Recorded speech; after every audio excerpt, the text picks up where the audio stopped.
नमस्कार दोस्तों, अगर अहमदाबाद के इस ऐतिहासिक मैदान पर रणों की बारिश ने आपकी धड़कनों को भी पूरी तरह से तेज कर दिया हो तो वीडियो पर एक जोरदार सा लाइक तो बनता है। आज दुनिया के सबसे बड़े cricket stadium Narendra Modi stadium में आईसीसी पुरुष टी20 विश्व कप 2026 का 36वां मुकाबला भारत और नीदरलैंड्स के बीच खेला गया। एक तरफ भारतीय टीम का गौरव था तो दूसरी तरफ नीदरलैंड्स की उलटफेर करने की जिजीविषा।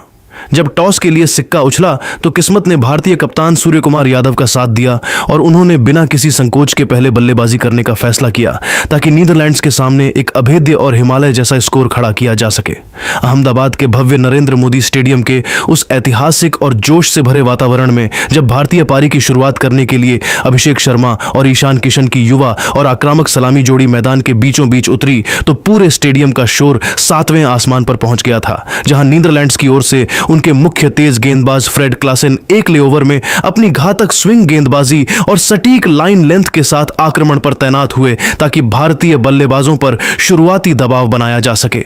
ईशान किशन ने क्लासेन की दूसरी ही गेंद को बहुत ही खूबसूरती से पढ़ा और कवर के ऊपर से एक अत्यंत शानदार और कड़क चौका जड़कर अपने खतरनाक इरादे साफ कर दिए, जिससे नीदरलैंड्स के खेमे में हलचल मच गई। हालांकि अभिषेक शर्मा, जो आज पिच पर आते ही बहुत तेजी से रन बटोरने और गेंदबाजों को बैकफुट पर धकेलने के प्रयास में थे, वे अपनी लय को बरकरार नहीं रख सके और फ्रेड क्लासेन दूसरे ओवर में जब दोबारा अपनी धारदार गेंदबाजी के साथ मोर्चे पर तैनात हुए तो अभिषेक उनकी एक बाहर की ओर निकलती गेंद पर चकमा खाकर बल्ला अड़ा बैठे।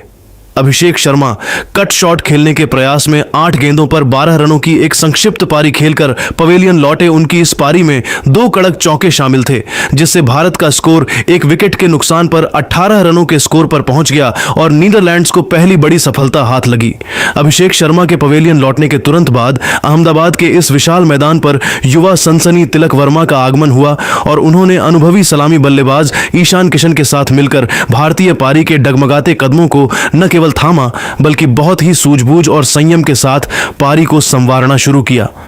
नीदरलैंड्स की ओर से उनके सबसे भरोसेमंद गेंदबाज लोगन वॉन बीक 5वें ओवर में अपनी सटीक लाइन लेंथ और चतुराई भरे गति के बदलावों के साथ आक्रमण पर तैनात हुए ताकि रनों की इस तेज गति पर अंकुश लगाया जा सके और भारतीय बल्लेबाजों को बांध कर रखा जा सके। लेकिन ईशान किशन आज किसी और ही विध्वंसक मूड में नजर आ रहे थे और उन्होंने वान बीक की रणनीति को भांपते हुए उन्हें सीधे निशाने पर लिया और मिड विकेट की दिशा में एक ऐसा गगनचुंबी और विशाल छक्का जड़ दिया जिसने स्टेडियम में बैठे हजारों दर्शकों को अपनी सीटों से उछलने और झूमने पर मजबूर कर दिया। ईशान किशन का बल्ला आज नीदरलैंड्स के हर गेंदबाज की बखिया उधेड़ रहा था और जब स्पिनर आर्यन दत्त 7वें ओवर में अपनी फिरकी के साथ गेंदबाजी के मोर्चे पर तैनात हुए तो ईशान ने उनके ओवर को पूरी तरह से तहस नहस करने में कोई कसर नहीं छोड़ी।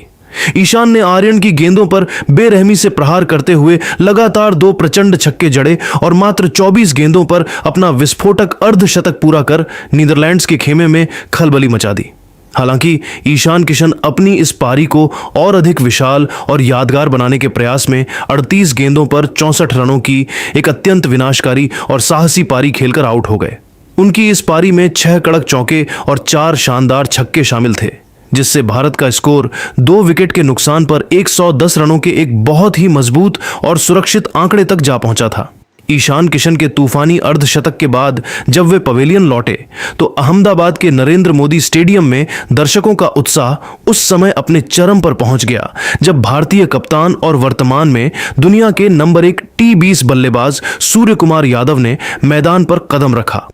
उनके क्रीज पर पहुंचते ही 1 लाख से अधिक दर्शकों की क्षमता वाला यह पूरा स्टेडियम सूर्या के गगनभेदी नारों से इस कदर गूंज उठा कि नीदरलैंड्स के खिलाड़ियों के चेहरे पर चिंता की लकीरें साफ देखी जा सकती थीं। सूर्या ने क्रीज पर आते ही अपनी मंशा साफ कर दी और युवा तिलक वर्मा के साथ मिलकर मैदान के चारों ओर रनों का एक ऐसा अभूतपूर्व, जादुई और अविश्वसनीय सैलाब ला दिया जिसने नीदरलैंड्स की फील्डिंग को पूरी तरह से तितर बितर, लाचार और बेबस करके रख दिया। डच कप्तान स्कॉट एडवर्ड्स ने फील्डिंग में कई बदलाव किए, लेकिन सूर्या और तिलक की इस जोड़ी ने हर गेंद को बाउंड्री के दर्शन कराने की ठान रखी थी। नीदरलैंड्स के सबसे अनुभवी और प्रमुख ऑलराउंडर बास डी लीडे 11वें ओवर में अपनी मध्यम तेज गेंदबाजी और जादुई विविधताओं के साथ इस उम्मीद में दोबारा आक्रमण पर तैनात हुए कि वे शायद भारतीय कप्तान का विकेट चटकाकर रनों की इस बांट पर अंकुश लगा सकेंगे। लेकिन सूर्य कुमार यादव ने उनकी पहली ही गेंद पर अपनी अद्भुत कलात्मकता और निडरता का ऐसा परिचय दिया कि गेंदबाज भी हक्का बक्का रह गया। सूर्या ने अपनी कलाइयों के जादुई उपयोग से अपना सिग्नेचर सुपला शॉट खेलते हुए फाइन लेग की दिशा में विकेट के पीछे एक ऐसा अविश्वसनीय छक्का जड़ा कि बास डी लीडे अपनी ही किस्मत को कोसते हुए नजर आए। इस शॉट ने यह स्पष्ट कर दिया कि आज सूर्या को रोकना किसी भी गेंदबाज के बस की बात नहीं है। सूर्य कुमार के इस प्रहार से दूसरे छोर पर खड़े युवा तिलक वर्मा का भी आत्मविश्वास 7वें आसमान पर पहुंच गया और वे भी बिल्कुल शांत बैठने वाले नहीं थे। उन्होंने अनुभवी स्पिनर रूलोफ वान डर मर्व 13वें ओवर में जब अपनी चतुर स्पिन गेंदबाजी के साथ मोर्चे पर तैनात हुए तो तिलक ने उनके खिलाफ अपना आक्रामक रुख अपनाया। तिलक ने वान डर मर्व की एक ललचाती हुई गेंद पर घुटने टेक कर एक्स्ट्रा कवर की दिशा में एक अत्यंत शानदार, शक्तिशाली और दर्शनीय छक्का जड़ा, जिसे देखकर डच कप्तान भी हतप्रभ रह गए। इस प्रचंड प्रहार के साथ ही भारतीय रनों का ग्राफ बिजली की गति से ऊपर भागने लगा और स्कोरबोर्ड पर रनों का अंबार लगने लगा। तिलक वर्मा अपनी एक बेहतरीन और यादगार अर्धशतकीय पारी के बेहद करीब पहुंच चुके थे और वे मैदान पर पूरी तरह सेट नजर आ रहे थे। हालांकि अपनी लय को बरकरार रखते हुए एक और बहुत ही शानदार कवर ड्राइव खेलने के प्रयास में वे गेंद की अतिरिक्त और अप्रत्याशित उछाल को भांपने में बहुत मामूली सी चूक कर गए, जिसके परिणाम स्वरूप वे 32 गेंदों पर 48 रनों की एक बहुत ही मूल्यवान, जुझारू और अत्यंत प्रभावी पारी खेलकर पवेलियन की ओर लौटे। तिलक वर्मा कवर ड्राइव खेलने के प्रयास में अपनी ऐतिहासिक पारी का अंत कर बैठे, लेकिन उनकी इस पारी में 4 कड़क चौके और 2 शानदार छक्के शामिल थे, जिन्होंने भारतीय टीम की नींव को फौलादी मजबूती प्रदान की। तिलक के आउट होने तक भारतीय टीम का स्कोर 3 विकेट के नुकसान पर 165 रनों के एक बहुत ही विशाल, अभेद्य और अजेय मुकाम तक पहुंच चुका था। मैदान की परिस्थितियां और सूर्य कुमार यादव की क्रीज पर मौजूदगी को देखते हुए अब यहां से टीम इंडिया का स्कोर 200 रनों के पार जाना केवल एक औपचारिकता मात्र लग रहा था। नीदरलैंड्स की पूरी टीम इस वक्त मैदान पर पूरी तरह से थकी हुई और हताश नजर आ रही थी, क्योंकि उन्हें आभास हो चुका था कि वे एक बहुत बड़े स्कोर की ओर बढ़ रहे भारत के सामने बेबस हो चुके हैं। भारतीय पारी के उस अंतिम, निर्णायक और सबसे प्रलयकारी चरण में जब अहमदाबाद के नरेंद्र मोदी स्टेडियम का कोना कोना प्रशंसकों के उन्मादी शोर और जोश के समंदर में पूरी तरह डूबा हुआ था, तब हार्दिक पांड्या और शिवम दुबे की महाबली जोड़ी ने क्रीज पर कदम रखते ही नीदरलैंड्स के गेंदबाजी आक्रमण की धज्जियां उड़ाना शुरू कर दिया। नीदरलैंड्स की ओर से उनके सबसे अनुभवी और भरोसेमंद तेज गेंदबाज लोगन वान बीक 18वें ओवर में अपनी सधी हुई गेंदबाजी, धीमी गति की विविधताओं और सटीक यॉर्कर के प्रयास के साथ दोबारा आक्रमण के मोर्चे पर तैनात हुए, ताकि भारतीय रनों की इस खौफनाक सुनामी पर किसी तरह लगाम लगाई जा सके और अपनी टीम को मुकाबले में वापस लाया जा सके। लेकिन भारतीय उपकप्तान हार्दिक पांड्या आज एक बिल्कुल अलग और विध्वंसक तेवर में नजर आ रहे थे और उन्होंने वान बीक की गति का बखूबी इस्तेमाल करते हुए मैदान के अलग अलग कोनों में लगातार 3 अत्यंत कड़क, कलात्मक और दर्शनीय चौके जड़कर नीदरलैंड्स के पूरे खेमे में हड़कंप और दहशत का माहौल पैदा कर दिया। हार्दिक पांड्या अपनी इस जादुई पारी को एक प्रचंड और यादगार फिनिश देने के उद्देश्य से एक और बहुत बड़ा हवाई शॉट खेलने के प्रयास में 15 गेंदों पर 32 रनों की एक बहुत ही धमाकेदार, प्रभावशाली और रोंगटे खड़ीडीढे कर देने वाली पारी खेलकर पवेलियन की ओर लौटे। उनकी इस महत्वपूर्ण पारी में 4 कड़क चौके और एक शानदार गगनचुंबी छक्का शामिल था, जिसने न केवल दर्शकों का भरपूर मनोरंजन किया बल्कि भारत को 200 रनों के मनोवैज्ञानिक आंकड़े के पार पहुंचाने में सबसे अहम भूमिका निभाई। हार्दिक के आउट होकर जाने के बाद भी नीदरलैंड्स के बदनसीब गेंदबाजों को रत्ती भर भी राहत नहीं मिली, क्योंकि दूसरे छोर पर अंगद के पैर की तरह डटे हुए बाहुबली बल्लेबाज शिवम दुबे ने अपनी प्रचंड शारीरिक शक्ति और फौलादी इरादों का प्रदर्शन जारी रखा। शिवम दुबे ने डच गेंदबाजों के बचे कुचे आत्मविश्वास को अपनी तूफानी बल्लेबाजी से पूरी तरह से चकनाचूर कर दिया। उन्होंने पारी के अंतिम क्षणों में अपनी लंबी बाजुओं और जबरदस्त रीच का इस्तेमाल करते हुए अहमदाबाद की बड़ी सीमाओं को भी छोटा साबित कर दिया और गेंदबाजों की लाइन, लेंथ और दिशा को पूरी तरह से बिगाड़ कर रख दिया। शिवम दुबे 12 गेंदों पर 26 रन बनाकर अंत तक नाबाद रहे और उनकी इस छोटी मगर अत्यंत बाहुबली फिनिशर वाली पारी में 2 कड़क चौके और 2 गगनचुंबी छक्के शामिल थे, जिन्होंने स्कोरबोर्ड की रफ्तार को रॉकेट की गति प्रदान की और नीदरलैंड्स के गेंदबाजों को आत्मसमर्पण करने पर मजबूर कर दिया। अहमदाबाद के इस ऐतिहासिक और विशाल मैदान पर भारतीय टीम ने निर्धारित 20 ओवरों के खेल की अत्यंत सफल, आक्रामक और विश्व स्तरीय समाप्ति के बाद 4 विकेट के नुकसान पर 228 रनों का एक बहुत ही विशाल, अकल्पनीय और पहाड़ जैसा स्कोरबोर्ड पर टांग दिया।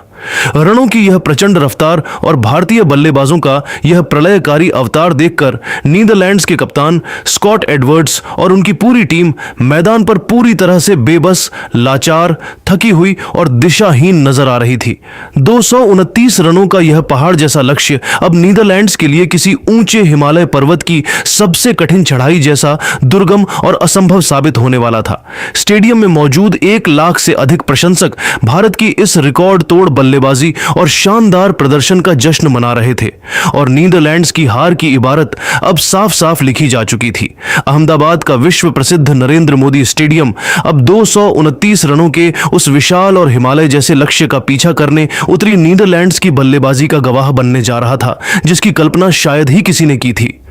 नीदरलैंड्स की शुरुआत उम्मीद से कहीं ज्यादा चौंकाने वाली और आक्रामक रही, जहां उनके सलामी बल्लेबाज मैक्स ओडॉड ने दुनिया के नंबर 1 गेंदबाज जसप्रीत बुमराह एकले ओवर में जब अपनी आग उगलती गेंदों के साथ गेंदबाजी करने आए तो उनके खिलाफ 2 अत्यंत कड़क और दर्शनीय चौके जड़कर पूरे स्टेडियम के साथ साथ भारतीय खेमे को भी पूरी तरह से हैरान और सन्न कर दिया।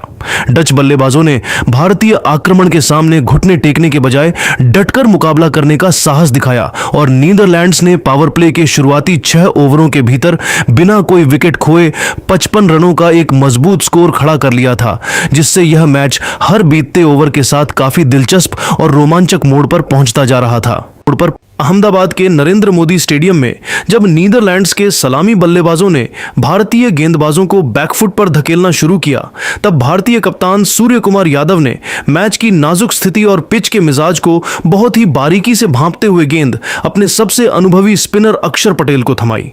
अक्षर पटेल 8वें ओवर में अपनी जादुई स्पिन गेंदबाजी, सटीक नियंत्रण और चतुराई भरी लाइन लेंथ के साथ आक्रमण के मोर्चे पर तैनात हुए और उन्होंने आते ही अपनी फिरकी के मायाजाल में नीदरलैंड्स की मजबूत होती बल्लेबाजी की कमर को पूरी तरह से तोड़कर रख दिया। अक्षर ने अपनी चतुराई का परिचय देते हुए मैक्स ओडॉड को अपनी एक तेजी से अंदर की ओर आती सीधी गेंद पर पूरी तरह चकमा दिया और उनके स्टंप्स बिखेरते हुए उन्हें क्लीन बोल्ड कर पवेलियन का रास्ता दिखाया। मैक्स ओडॉड एक जोखिम भरा और आक्रामक स्लॉग शॉट खेलने के प्रयास में 28 गेंदों पर 42 रनों की एक बहुत ही साहसी, जुझारू और प्रभावशाली पारी खेलकर आउट हो गए। उनकी इस पारी में 5 कड़क चौके और एक शानदार छक्का शामिल था, जिसने एक समय के लिए भारतीय प्रशंसकों के माथे पर चिंता की गहरी लकीरें ला दी थीं। मैच के इस बेहद महत्वपूर्ण मोड़ पर भारत की पकड़ तब और भी ज्यादा मजबूत और फौलादी हो गई जब भारत के प्रमुख चाइनामैन गेंदबाज कुलदीप यादव 10वें ओवर में अपनी जादुई विविधताओं और फिरकी के पिटारे के साथ आक्रमण पर तैनात हुए। कुलदीप ने अपनी फ्लाइट और टर्न से विपक्षी कप्तान स्कॉट एडवर्ड्स को अपने जाल में ऐसा फंसाया कि डच कप्तान के पास पवेलियन वापस लौटने के अलावा कोई चारा नहीं बचा। स्कॉट एडवर्ड्स अपना पसंदीदा और ताकतवर रिवर्स स्वीप शॉट खेलने के प्रयास में गेंद की अतिरिक्त टर्न और उछाल को पढ़ने में बुरी तरह विफल रहे और 12 गेंदों पर 15 रनों की एक छोटी सी पारी खेलकर आउट हो गए। उनकी इस संक्षिप्त पारी में 2 कड़क चौके शामिल थे। एडवर्ड्स के विकेट गिरते ही नीदरलैंड्स का स्कोर 3 विकेट के नुकसान पर 88 रनों पर सिमट कर रह गया और रनों की उस तूफानी रफ्तार पर पूरी तरह से अंकुश लग गया जो भारत के लिए खतरा बन रही थी। नीदरलैंड्स की टीम ने हालांकि इस दबाव के बीच भी अंत तक हार नहीं मानी और उनके मध्यक्रम के बल्लेबाजों ने अपना संघर्ष पूरी तरह जारी रखा, लेकिन हकीकत यह थी कि जीत की दहलीज अब उनसे बहुत दूर जा चुकी थी और रनों का पहाड़ काफी ऊंचा नजर आ रहा था। भारतीय गेंदबाजी के अगुआ जसप्रीत बुमराह 17वें ओवर में दोबारा अपनी घातक यॉर्कर, सटीक बाउंसर और रहस्यमयी स्लोअर गेंदों के साथ अंतिम आक्रमण पर तैनात हुए ताकि मैच का औपचारिक अंत किया जा सके।